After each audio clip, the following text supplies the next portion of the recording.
Seorang polwan mendadak jadi sorotan saat menghadiri sidang kode etik Ferdy Sambo.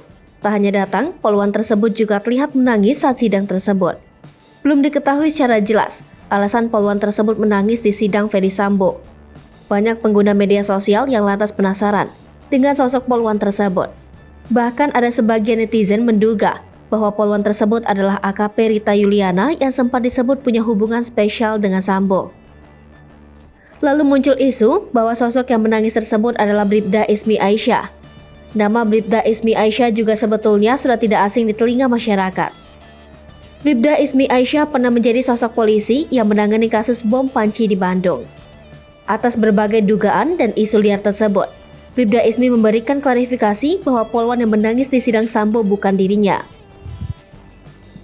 Klarifikasi tersebut disampaikan Bribda Ismi melalui unggahan di media sosial pribadinya. Bribda Ismi mengatakan bahwa berkaitan dengan berita polwan menangis di persidangan, dia tidak ada atau menghadiri persidangan tersebut. Dia berdinas tidak memakai seragam dan dia bukan anggota Propam.